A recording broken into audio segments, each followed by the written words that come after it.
1 yil mobaynida Nodira begim bilan xizmatda bo'ldingiz, xarakter an'analarini aytsangiz.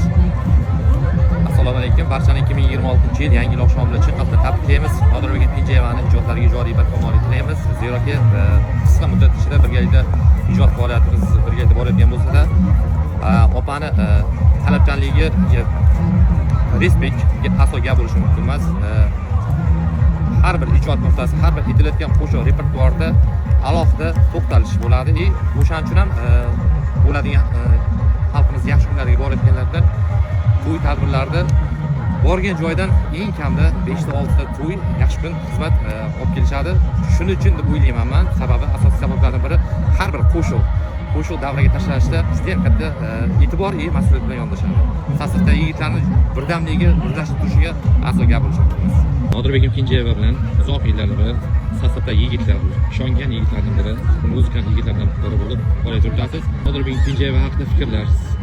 Fikrlarimiz doim ijobiy bo'lib kelgan. Yaxshi yomon gaplar bo'ladi biz haqimizda. Ko'rilmaydigan odamlar bor. Yaxshi fikrlar. Nima deysiz? Yaxshi fikrlar. Endi yaxshi fikr mana misol uchun bizdan talabchan. To'yda обязательно 1 soat xizmatlarda borganmiz, 1 soat, 1,5 soat oldin borishimizda talab qilib, e'tibor qaratib. Shu joylari yoqadi. Endi talab bo'lgani yaxshi. Sizga yoqmaydigan taraflaring bormi?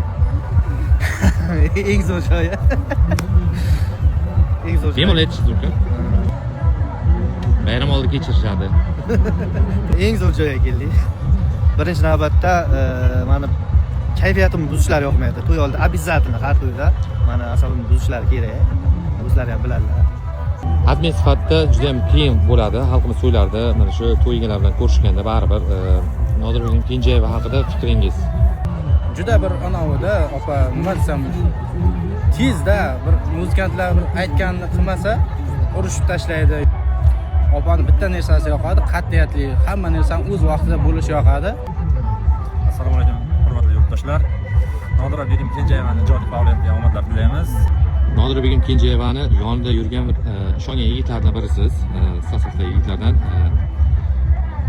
Opa haqida fikringiz? Ikkita yaxshi, ikkita yomon. Negativ. Endi bizning kasbimiz endi shofyor sifatida aytsam, doimo kechikib chiqadi, 1,5 soat aytgan vaqtidan.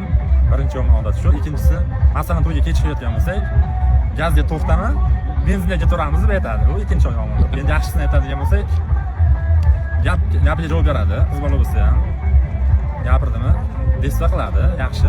Ikkinchi yaxshi odat desa, odam ajratmaydi. Doim kambag'al farqi yo'q.